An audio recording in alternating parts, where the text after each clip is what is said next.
काय झालं? कंटाळलास? खूप प्रयत्न करतोय, पण हवं तसं यश काय मिळेना, बरोबर ना? आता ही धावपळ सोडून कुठेतरी लांब निघून जावंसं वाटतंय ना? अजून किती दिवस सोसावं लागणार हेच तुझ्या डोक्यात कायम असतं. त्याच गोष्टींना पुरता कंटाळून गेलायस तू.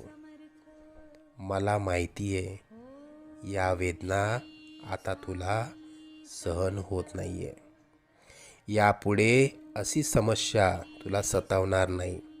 तू आजपर्यंत भरपूर दुःख सहन केलंस. तुझी वाईट वेळ संपून जाईल. त्यानंतर येतील सुखाचे सोन्यासारखे दिवस. बाळा, तू प्रयत्न करत राहा.